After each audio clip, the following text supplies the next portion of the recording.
Welcome back. You are watching the press preview, a first look at what's on the front pages as they come into us. It's time to see what's making the headlines with the President of the Board of Deputies of British Jews, Phil Rosenberg, and Politico journalist Bethany Dawson. They'll be with us from now until just before midnight. So let's see what's on some of those front pages for you now. Well, the Daily Telegraph reveals the US is preventing Ukraine from firing long-range missiles into Russia in an effort to get Vladimir Putin to engage in peace talks. The Eye focuses on a new appeals process to fast-track asylum hearings as protests mount.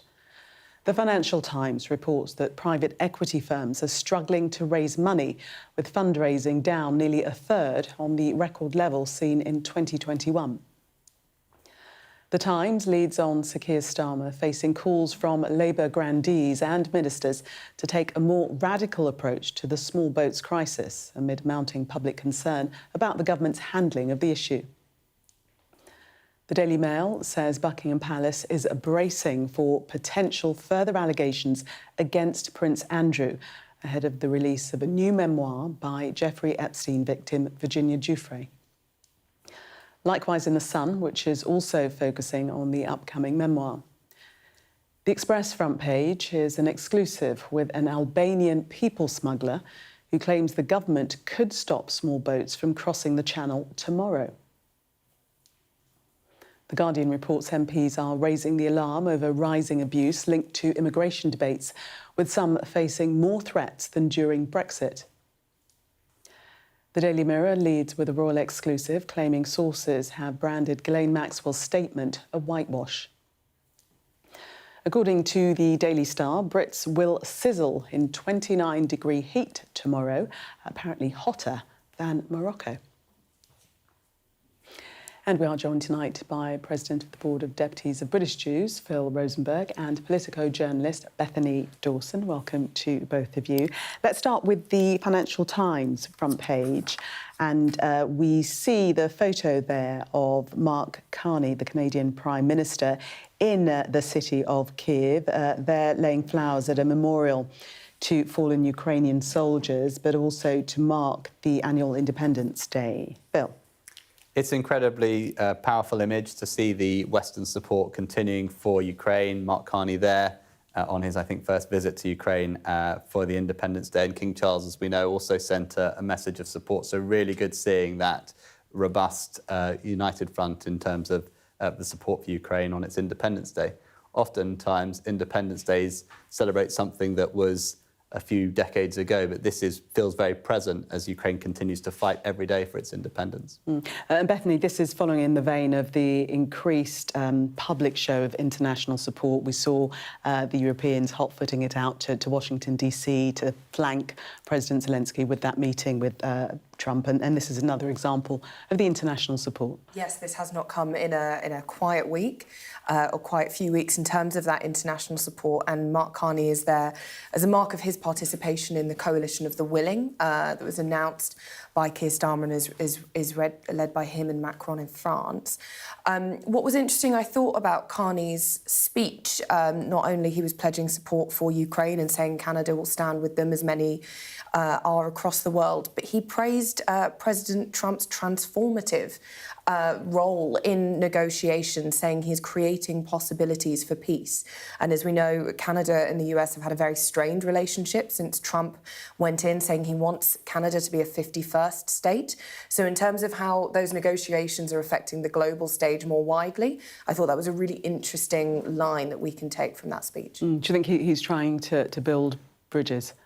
Building bridges, I'm not certain if it's between that exact relationship between Canada and the US, but in terms of that coalition of the willing, Europe's and the West's relationship more broadly with the US, it sounds like there could have been a meeting where actually it was Carney was told, look, this is really important, but it's really not helpful if you're arguing with Trump every day when we're all trying to achieve something so massive. So it feels like there is some really interesting movement on that part.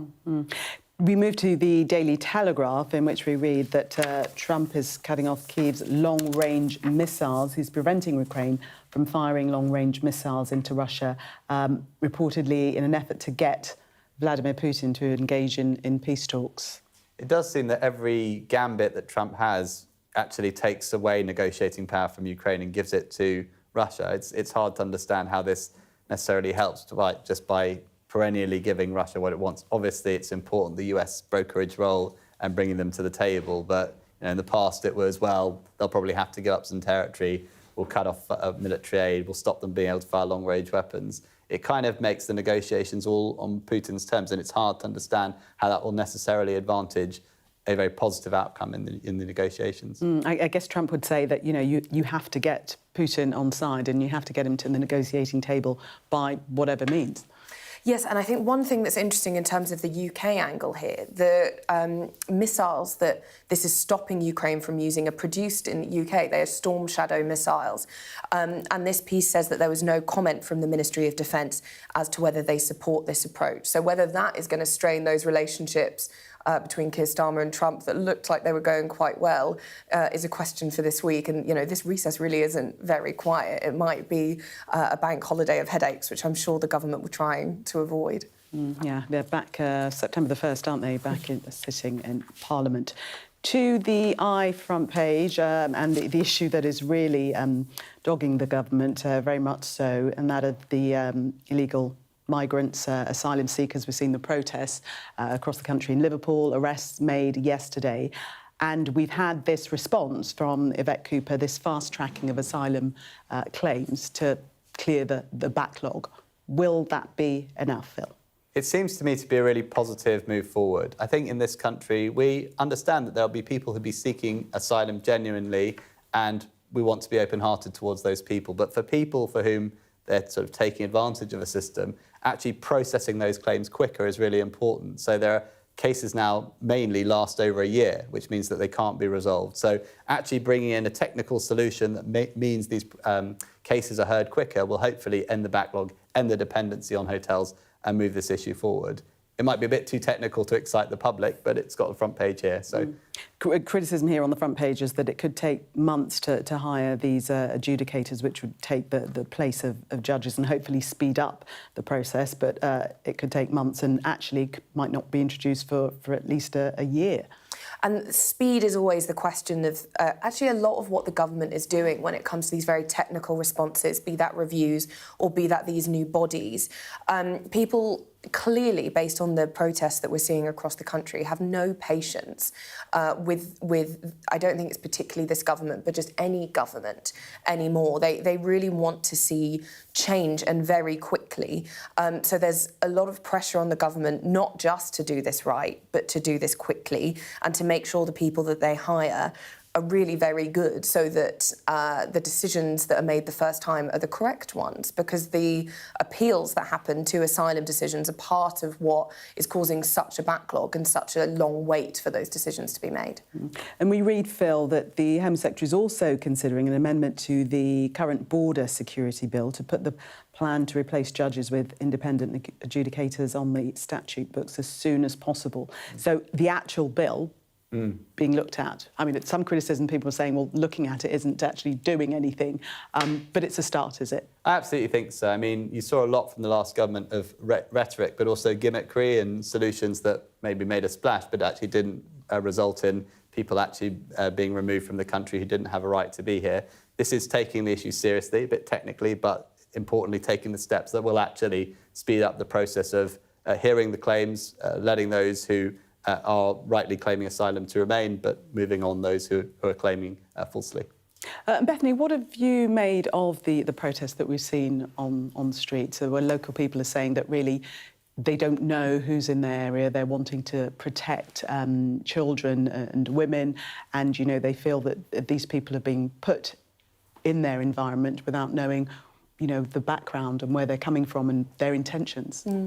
I think, when people look at these protests, everyone is going to have an opinion on it based on their own view of the use of hotels and of the number of asylum seekers that are coming in. But I think the main thing we can all take away, regardless of personal politics, is that people are really angry and they're really impatient. And whether this is, when this if the government is able to fix this, I'm sure the public are going to be angry about something else, because there is so little trust in the government to fix anything.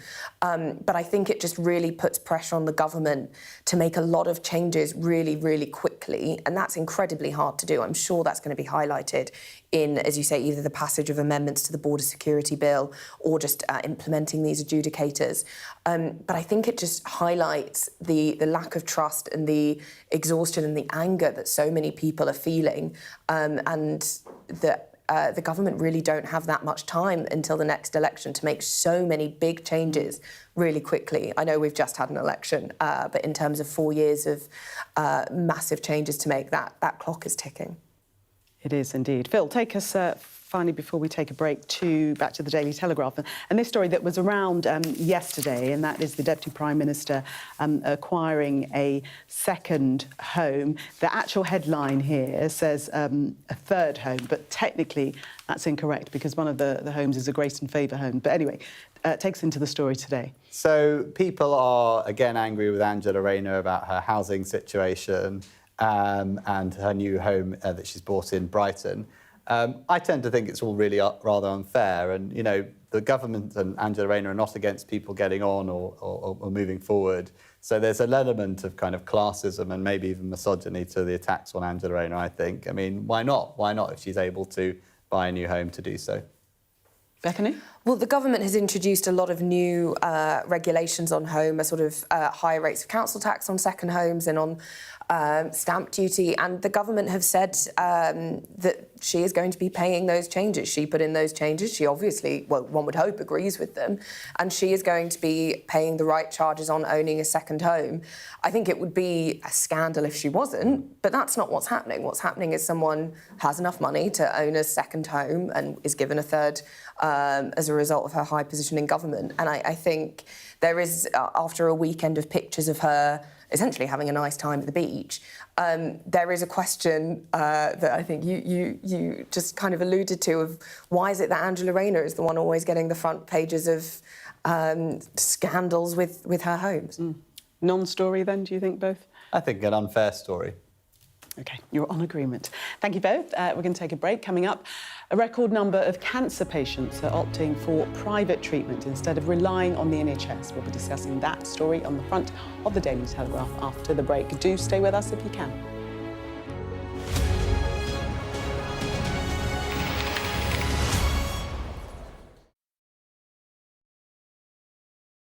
I'm Stephen Murphy, and I'm Sky's Ireland correspondent based here in Dublin. All alcohol products, not just wine, will have labels warning of liver disease and the link to fatal cancers. These are crazy. It's an industry worth around €14 billion a year. That's why Italy sees this Irish plan as such a threat. It's always instructive and occasionally entertaining to hear what Donald Trump has to say on the issue of Brexit. She's got her own way of doing it, that's okay. The job takes me to every corner of this island. The rioting stemmed from a horrific daytime stabbing attack at a primary school in the city centre. The scale of the rioting and the destruction it caused is pretty much unprecedented here in Dublin. Jerry, any comment on the judge's decisions? Do you feel vindicated, Jerry? This is the end, the somewhat chaotic end, of a 52-day trial. Micheál Martin could be set to head back to government with the Taoiseach Simon Harris. Are you confident that you can now return as Taoiseach? I'm cautiously optimistic and excited. A mystery press conference hastily called. Leo Varadkar strode out and didn't disappoint. I am resigning as President and Leader of Fine Gael effective today. The people here sometimes feel they're somewhat neglected by the Irish government, to the extent that this place is sometimes known as the Forgotten County. The waters of Ireland and Britain should be home to great white sharks, but none have ever been found.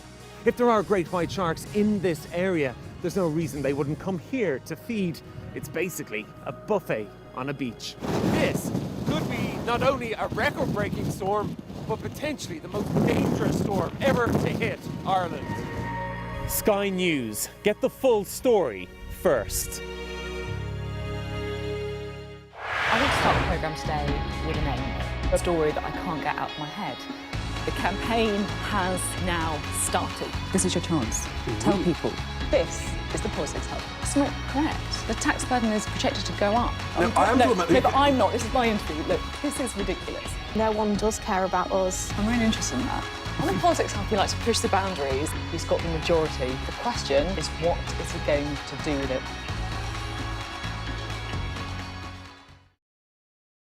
Fire, shouts the commander. There's a dash to safety. We've now got to wait inside the shelter to see if there is incoming. I'm Deborah Hames, Sky's security and defence editor. Should Russia's war with Ukraine escalate significantly, pilots like these could be called upon to go into combat for real.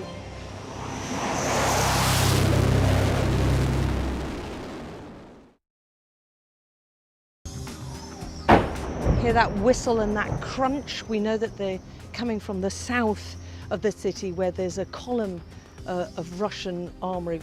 I'm Alex Crawford and I'm Sky's special correspondent based in Istanbul. Look at that sheet of flames, and that has happened within minutes, and now it's coming from both sides and it's moving this way.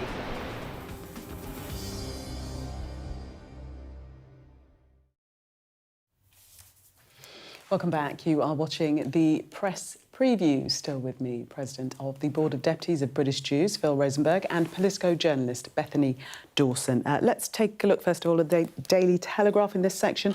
And this story, patients shun NHS in favour of private cancer care. Record numbers of cancer patients are opting for private treatment instead of relying on the NHS. Bethany. These are quite damning figures for the Department of Health and Social Care. 2/3 of people in the NHS now receive treatment for cancer within 2 months of an urgent referral. The target for that has not been met since 2015, so people are going private in record numbers. There is not a breaking news line at the moment that the NHS is under threat. We all know that. That's not new to anybody. But I think this really just puts pressure on reforming that kind of as quickly as possible.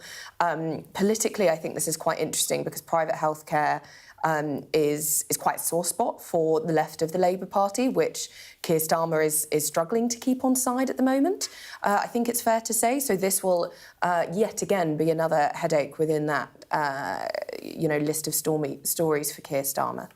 Demand for private chemotherapy alone increased by 9% last year, behind only cataract surgery as the most common treatment.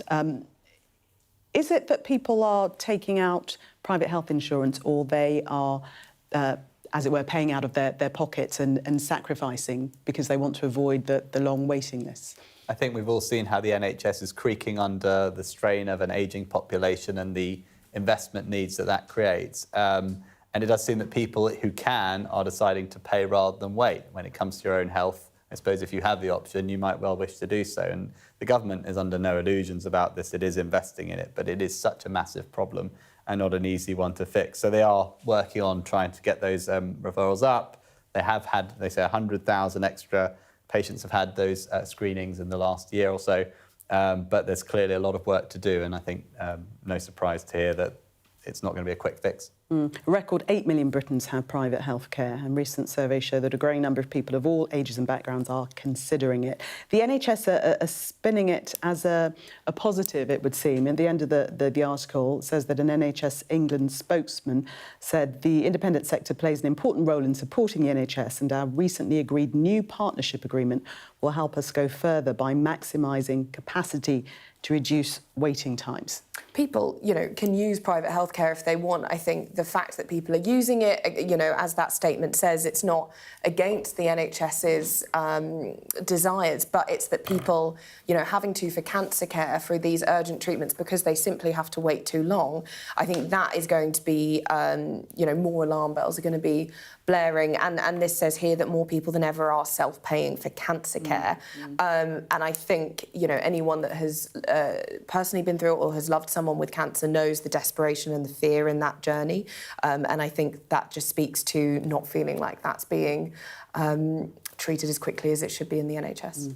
Phil, take us to the Times and tell us why Gen Z are desperate to get back to the office. Yes, well, the Gen Zs are really struggling at home, often in kind of more cramped accommodation. And we can all understand that working in the office, particularly at the earliest stages of your career, is so important because of the ability to socially interact, to develop a network, to see how seniors do their jobs, and also you might not have an accommodation which is really suitable for working. So Gen Zs are saying, and this is a survey that we've had out today from an insurance survey, says that young people, Gen Zs, are looking to get into the physical workplace again. Yeah, overall, 45% of young adults said they were considering moving to roles that provided more social interaction. It's important, isn't it? Of course, and as well, you know, Gen Z's, their time at university and school will have been really interrupted by the pandemic, at least some of them. So that kind of teenage socialisation may have been really badly interrupted. They didn't get to see their friends as much. So I think it makes sense to kind of want to be back sitting next to a colleague, being able to chat by the coffee machine and just, you know, spend time with people. Phil, just 10 seconds on the Notting Hill Carnival, front page of The Guardian. This is such a it's joyous... It's the photo that you love, isn't it? It's an absolutely joyous picture, and as we go into the bank holiday Mondays, just a reminder of how brilliant the Notting Hill Carnival is and what a celebration it is of culture, and particularly the African Caribbean culture of London and the country. Phil and Bethany, thank you so much. See you in the 11 o'clock hour. Let's take a look at the weather for you now.